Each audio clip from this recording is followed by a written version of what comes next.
నమస్తే. గండిపేట భూ కబ్జా కేసులో వైసీపీ మాజీ ఎమ్మెల్యే బొల్ల బ్రహ్మనాయుడుకు 14 రోజుల రిమాండ్ విధించింది కోర్టు. దీంతో చెంచల్గూడ జైలుకు బొల్ల బ్రహ్మనాయుడును తరలించారు.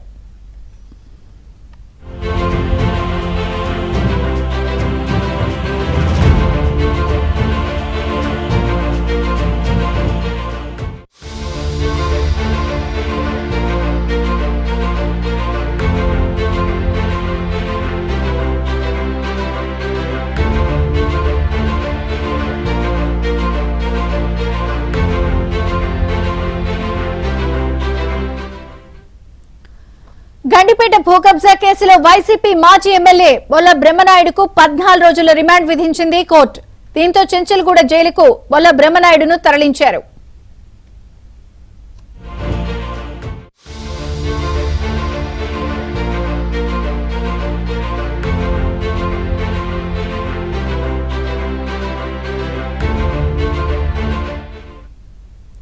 గండిపేట భూ కబ్జా కేసులో వైసీపీ మాజీ ఎమ్మెల్యే బొల్ల బ్రహ్మనాయుడుకు 14 రోజుల రిమాండ్ విధించింది కోర్టు. పూర్తి అప్డేట్స్ మా ప్రతినిధి శశి అందిస్తారు. శశి,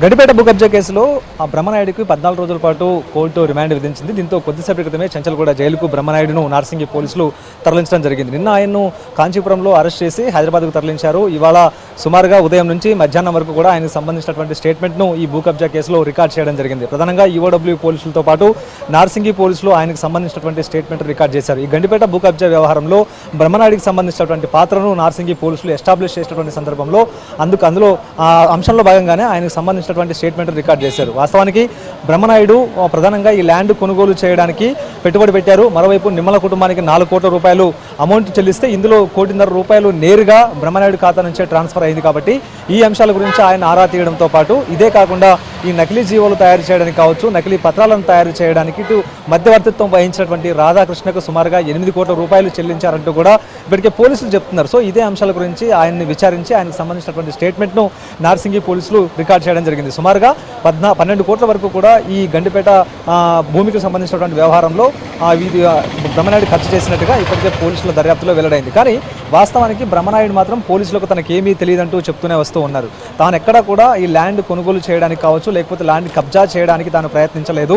కేవలం తనకు సంబంధించినటువంటి బంధువు డబ్బులు అడిగితే ఆయనకు సంబంధించినటువంటి ల్యాండ్ కొనడానికి ఆయనకు డబ్బులు మాత్రమే చెల్లించాను తప్ప తాను ఎక్కడా కూడా ఈ కబ్జా వ్యవహారంలో కావచ్చు, గండిపేట ల్యాండ్ వ్యవహారంలో తనకు సంబంధం లేదంటూ కూడా ఆయన బుకాయించేటటువంటి ప్రయత్నం చేశారు. కానీ వాస్తవానికి నిమ్మల కుటుంబంతో ఆ తర్వాత నిమ్మల కుటుంబంతో బ్రహ్మనాయుడికి మధ్యవర్తిత్వం వహించినటువంటి రాధాకృష్ణ మాత్రం ఈ ముగ్గురిని కూర్చోబెట్టి ఆ తర్వాత సుమారుగా ఎకరం 3.5 కోట్ల రూపాయల వరకు కూడా కొనుగోలు చేసే విధంగా అందుకు సంబంధించినటువంటి మధ్యవర్తిత్వం వహించినట్టుగా పోలీసులు గతంలోనే ఎస్టాబ్లిష్ చేసి రాధాకృష్ణను కూడా అదుపులోకి తీసుకుని అరెస్ట్ చేసినటువంటి సందర్భాలు కూడా ఉన్నాయి. సో మొత్తం ఈ వ్యవహారం మీద ఇప్పటికే 12 కోట్ల రూపాయలు ఖర్చు పెట్టినటువంటి సందర్భంలో ఈ డబ్బంతా కూడా ఎక్కడికి వెళ్ళింది, ఎవరు సమకూర్చారు, ఏ మార్గాల గుండా డబ్బు రూటింగ్ అయిందనేటువంటి అంశాల గురించి ఈఓడబ్ల్యూ పోలీసులు స్టేట్మెంట్ రికార్డ్ చేస్తే ఇటు నార్సింగి పోలీసులు ప్రధానంగా ఈ నకిలీ జీవోల విషయంలో ప్రభుత్వం చాలా సీరియస్గా వ్యవహరించింది. అసలు ఈ నకిలీ జీవోలు ఏ విధంగా తయారు చేశారు, నకిలీ జీవోలు తయారు చేయడానికి ఎవరు సహకరించారు అనేటటువంటి అంశాల గురించి ఆయన విచారించినప్పుడు ఆయన మౌనంగా ఉన్నట్టుగానే తెలుస్తుంది. ఇదొక అంశం అయితే ఇందులో ప్రధానంగా రెవెన్యూ శాఖకు సంబంధించినటువంటి కార్యదర్శుల సంతకాలతో పాటు హైడ్రా కమిషనర్కు సంబంధించినటువంటి సంతకాలను కూడా ఫోర్జరీ చేశారు. సో ఈ అంశాన్ని సైతం పోలీసులు చాలా సీరియస్గా తీసుకున్నారు.